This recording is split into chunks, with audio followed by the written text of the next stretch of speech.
नमस्कार आदाब, मैं हूं फिरोज अली और आप देख रहे हैं हुकूमत एक्सप्रेस। आज हम बात करेंगे ऐसे प्रत्याशी से जो 2 बार से असमोली विधानसभा में विधायक रही हैं और इस बार भी अखिलेश यादव ने उन पर भरोसा जताया है। क्या वो जनता का भरोसा इस बार भी जीत पाएंगी? इसी को जानने के लिए आज हम आए हैं असमोली विधानसभा से प्रत्याशी पिंकी यादव जी से। मैडम, सबसे पहले आपका बहुत बहुत स्वागत है हुकूमत बहुत एक्सप्रेस। बहुत धन्यवाद। मैडम, मेरा सवाल है कि इस बार भी अखिलेश यादव ने आप पर भरोसा जताया है। क्या जनता भी आप पर भरोसा जता पाएगी इस बार? बिल्कुल, जनता का पूरा सहयोग और जनाधार जो है असमोली विधानसभा का हमारे साथ है और तीसरी बार फिर से जनता जो है यहाँ से अपना प्रतिनिधित्व करने का मुझे मौका देगी, ये मेरा पूर्ण विश्वास है। मैडम, विकास के आपके क्या मुद्दे रहेंगे जबकि आप पर ये आरोप है जनता का कि आप जहां से जीत जाती हैं उस क्षेत्र में नहीं जाती हैं?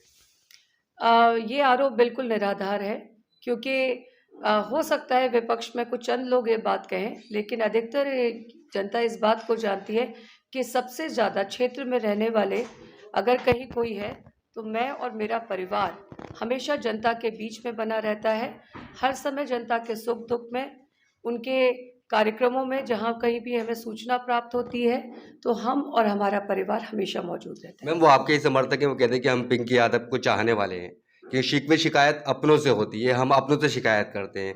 क्योंकि अगर जैसे कि हिसामपुर हुआ, रुकंदी सराय हुआ, कबीर की सराय हुआ, ये इस विधानसभा से टच है आपकी। तो यहाँ के लोगों का कहना है कि हम उनको चाहते हैं, हम उनके चाहने वाले हैं, लेकिन मैडम यहाँ नहीं आती हैं और यहाँ की सड़कों की हालत देखेंगे और यहाँ के विकास को देखेंगे तो रोना आता है। क्या कहेंगे? आपको मैं कहना चाहूँगी कि हिसामपुर और रुकुंद्री सराय और आपने कबीर की सराय नाम लिया, ये ऐसे गांव हैं जो मजबूत तरीके से अपने विश्वास को मुझ में जताकर, जिन्होंने हमेशा मुझे जताकर इस सदन में जाने का मौका दिया, प्रतिनिधित्व करने का मौका दिया, जिसके लिए मैं उनका बहुत बहुत शुक्रिया अदा करती हूँ। और क्योंकि मेरे अपने हैं और ये भी बात सही है कि शिकायतें अगर होंगी तो अपनों से होंगी और अपनों के होने की वजह से उन शिकायतों को दूर भी किया जाता है और फिर हमारे साथ सभी लोग साथ खड़े हैं।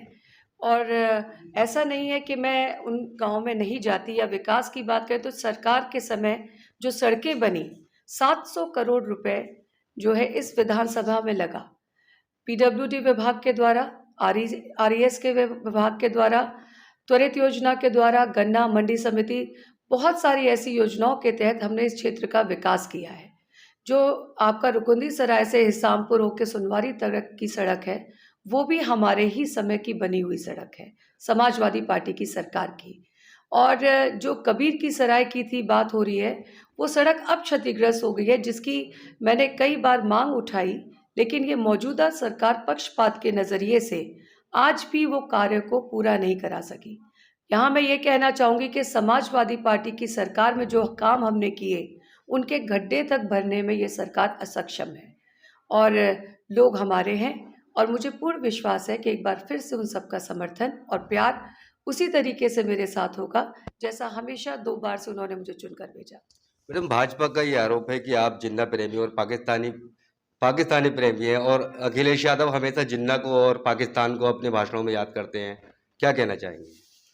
अ, ये बात अगर भारतीय जनता पार्टी के लोग कह रहे हैं तो ये भारतीय जनता पार्टी की सोच है और शायद वो अपना अगर पूरा पीछे का इतिहास उठाकर देख ले तो भारतीय जनता पार्टी उन लोगों में से है जो हमेशा नफरत की राजनीति करती है।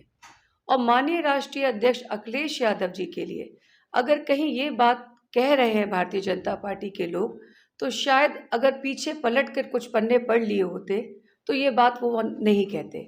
और रही बात हमारी, हमने कभी भी किसी धर्म के आधार पर या जाति बिरादरी के आधार पर काम नहीं किया।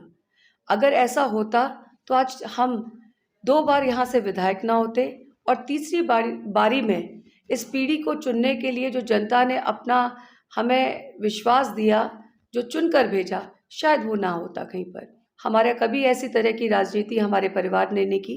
हम जनता की सेवा करते हैं, किसी जाति बिरादरी या धर्म के आधार पर राजनीति करना हमारे परिवार ने नहीं सिखाया। मैडम, आपने कहा कि जाति और बिरादरी पर हमारी राजनीति नहीं है, लेकिन आप पर यह आरोप है कि परिवारवाद की आपकी आपकी राजनीति होती है।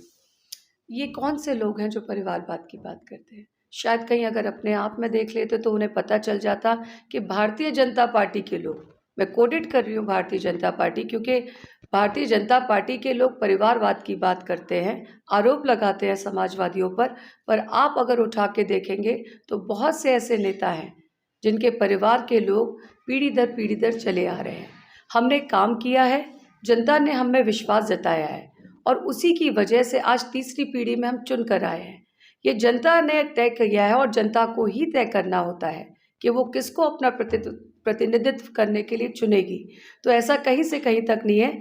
हमने मौका दिया है। आप अगर पीछे बैजोई ब्लॉक को उठा के देखें, अनुसूचित जाति में सीट थी, हमने हमारे गांव के परबिता जी हैं उनको चुनाव लड़ाया, उनको हमने ब्लॉक प्रमुख बनवाया।